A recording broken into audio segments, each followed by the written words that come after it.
Hey guys, मैं आपको बता दूं कि जैसा कि मैंने बताया था कि कल मेरा बर्थडे है और मैं कुछ लोगों को इनवाइट करना चाहती थी, बट जैसा मैंने सोचा था ऐसा कुछ भी नहीं हो सका। रीज़न इज़ दैट कि मेरे हस्बैंड बहुत लेट आए। और भाई, जो हम लोगों के लिए, मतलब मैं अपने हस्बैंड की बात कर रही हूँ, जो हम लोग के लिए इतना मेहनत करता है कि पूरी धूप में, वेदर कैसा भी हो, धूप हो, बारिश हो, उनको जाना है तो वो जाते हैं। तो उनके लिए बर्थडे तो क्या, मैं एक फंक्शन भी ना सेलिब्रेट करूं उनके बिना। तो वो लेट हुए तो फिर मैंने कुछ किया ही नहीं, किसी को नहीं बुलाया मैंने। हाँ, पर मेरी बात सबसे हुई, मेरी मम्मी से बात हुई, पापा से भी मेरी बात हुई, सबसे हुई। तो मेरे पापा ने एक बात बताया कल मुझे।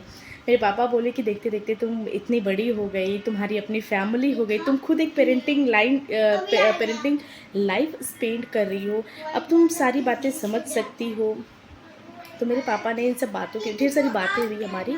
इन बातों के बीच में मेरे पापा ने बताया कि जिस दिन तुम पैदा हुई थी, जब मुझे ये खबर मिली कि तुम पैदा हुई हो, तो उस समय मैं खेत में गेहूँ काट रहा था। इतना अच्छा लगा मुझे सुन के। फिर मेरे पापा बोले कि जब मुझे ये हो गया पता कि हाँ लड़की हुई है हॉस्पिटल में, तो मैं अपना हंसिया फेंक के भागा था। उसी हाथ पैर से मैंने बस पकड़ा। मैं जिस हालत में था वैसे मैं घर नहीं पहुंचा, मुझे लगा पहले मैं हॉस्पिटल पहुंचूं। तो फिर वैसे ही ऑटो बस जो भी मिला वो पकड़ के मैं हॉस्पिटल भागा था। और आज देखते देखते कहाँ से कहाँ लाइफ आ गया।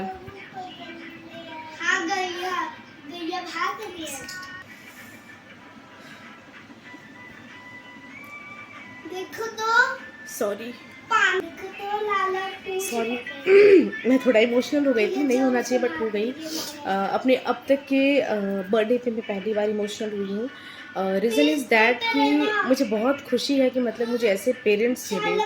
और यार,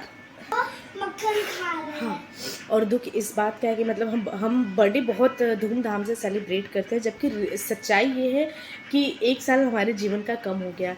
और देखा जाए तो बीते हुए एक सालों में अच्छा बुरा सब कुछ किया हमने। मैं सबकी बातें कर रही हूँ। तो फिर मुझे लगता है कि इतना हंसी खुशी, इतना फंक्शन पार्टी नहीं होना चाहिए, है ना। बर्थडे जितने सिंपलिसिटी से आप मना लो उतना ही ज़्यादा अच्छा है, क्योंकि हम तो अपनी मौत की तरफ बढ़ रहे हैं ना। एक एक दिन एक एक दिन एक एक दिन, एक साल, जितना भी मेरा आयु होगा उसमें एक साल घट गया है। और खुशी इस बात का यार कि जब मैंने सुना कि मेरे पापा छोड़ छाड़ के सब भागे थे ना, तो एक इमोशनल अटैचमेंट फील हुआ पापा से इतने सालों बाद। मतलब वो तो है जो नॉर्मली है, बट बर्थडे पे ना एक अलग ही महसूस हुआ, पता नहीं क्यों ना। ना मैं बोल पा रही थी ना पापा बोल पा रहे थे। अच्छा है ना, जस्ट फॉरगेट इट। ये मुझे बहुत इमोशनल कर रहा है। ओके, फिर हम आते हैं, थोड़ा टॉपिक चेंज करते हैं। क्या हुआ था, दो धान्या को दे दे, एक सेकेंड। और फिर थोड़ी ऐसे ही हंसी ठिठोली हुई पापा से कि मुझे क्या देंगे आप, मेरा बर्थडे है, मुझे कुछ चाहिए। नहीं नहीं, मैं नहीं मानूंगी। तो पापा बोले अरे सब तो तुम्हारा ही है, जो चाहिए मैं वो दे दूँ, क्या चाहिए तुमको। तो फिर मैंने ऐसा कुछ बोला नहीं। मैंने बताया ना मुझे कपड़ों का बहुत शौक है, तो मैंने बोला मुझे एक कपड़ा चाहिए। मैं मानूंगी नहीं पापा, मुझे कपड़ा चाहिए ही चाहिए। तो पापा बोले ठीक है चलो मैं दिला दूंगा कपड़ा। फिर कपड़ा लेने के लिए मैं गई तो थी मार्केट में, बट सडनली मेरा माइंड पूरा चेंज हो गया। इसलिए ना कि इनके पास, यानी कि मेरे हस्बैंड के पास भी कपड़े बहुत घिस चुके हैं, जो थे, जो ये पहन रहे हैं ना, वो काफ़ी घिस चुके हैं। तो मैंने सोचा कि मेरे पास तो अभी भी बहुत सारे सच्ची बता रही हूँ, बट उनके पास ना लिमिटेड स्टॉक है। रीज़न कि वो मार्केटिंग के आदमी, उनको टाइम नहीं मिलता कि वो अपने लिए कुछ खरीद ले। तो मैंने सोचा कि मैं इनके लिए ले लूँ। तो फिर हमारा मार्केट में कस्में खाई हमने, वादे हुए कि मेरे बर्थडे पे आप कपड़े लीजिए, आपके बर्थडे पे मैं ले लूँगी। तो जानते एक बात मेरे पापा कहते थे, जैसे उस टाइम पे जब हम लोग पापा से पैसे मांगते थे कि पापा मुझे पैसे चाहिए, नहीं मुझे ये लेना है वो लेना है ना, तो पापा अपने ज़रूरत के पैसे हमको देते थे। जैसे पापा के कपड़े ख़राब होते थे पर पापा नहीं लेते थे और हमको दिला देते थे। तो उस समय ये लगता कि पापा कितने कंजूस हैं ना, कपड़े पैसे नहीं खर्च करना चाहते, हम पे दे देंगे पर अपने ऐसे भेष बना के घूमते हैं। बट अभी जब मैं वो लाइफ जी रही हूँ, वो चीज़ें जब मेरी अपने पर्सनल लाइफ में आई है, मैं खुद एक पेरेंट हूँ, मैं फील कर रही हूँ, तो समझ आ रहा है कि पापा क्यों नहीं कपड़े लेते थे अपने लिए। क्योंकि अभी मैं अपने हस्बैंड को देख के ये चीज़ें बहुत अच्छे से समझ चुकी हूँ। वो अपने लिए नहीं करना चाहते, उसके बदले में बच्चों को कुछ चाहिए वो दिला देते हैं तुरंत। मुझे किसी चीज़ की ज़रूरत पड़ेगी वो तुरंत तैयार हो जाते हैं, चलो चलो चलो चलो अभी दिला दे।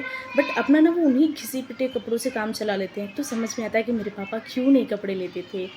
यार कुछ सबक ऐसे होते हैं ना कि वो किसी के समझाने से नहीं समझ में आते जब तक कि खुद आपके सामने ना आके खड़े हो जाए। तो इस बार का मेरा बर्थडे इमोशनल ही रहा। फिर लास्ट में हम गए थे बाहर, मैं मेरे हस्बैंड, जब वो आए तब तक मैं वेट कर रही थी। उन्होंने बोला कि हम आ रहे चलो, तो हम लोग चलते से थोड़ा घूम के आते, थोड़ा कुछ डिनर वगैरह आज रात में बाहर ही करते हैं।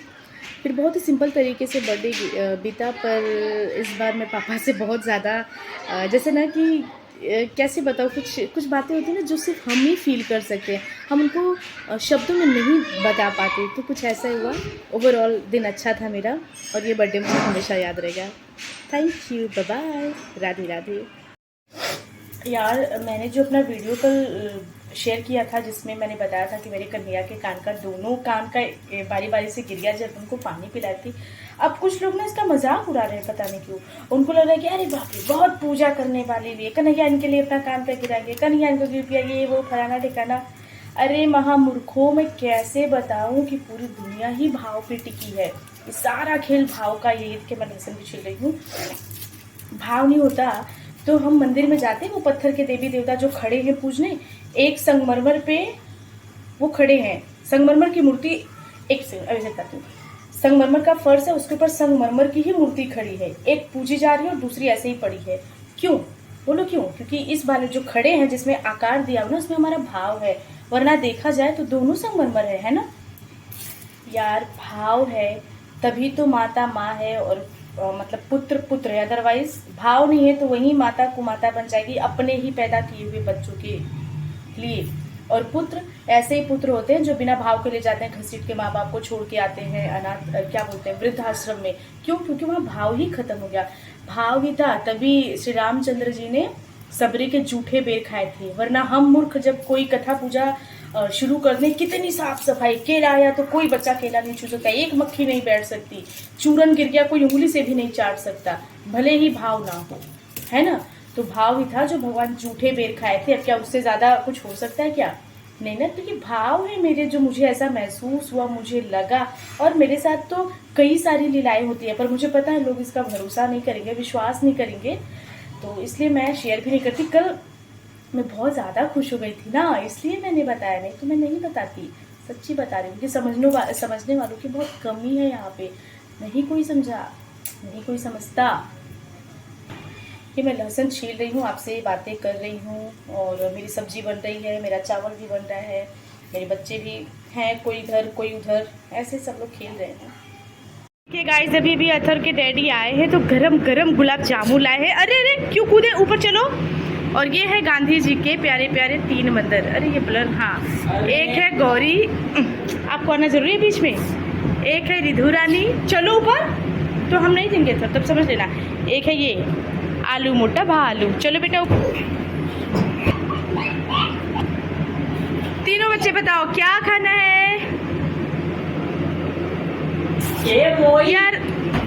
यार मेरा मानना है कि आपस में कुछ भी हो, कैसा भी रिलेशन हो, पर बच्चों से बैर नहीं होना चाहिए, है ना। बच्चे मन के सच्चे, ये सब अपनी छोकरे और छोरियां हैं, प्यारे प्यारे बच्चे। कौन खाएगा? Hands up. कौन खाएगा? गौरी, तुमको नहीं खाना? खाना है ना, चलो पहले गौरी खाएगी स्पून से। पूरा खाओगे? उठाओ गौरी, वेरी गुड। अब अथर की बारी, इसका तो बड़ा पीसी उठेगा। छोड़ो, अब रिधु की बारी, अब रिधु की बारी, सबसे छोटी लाडो।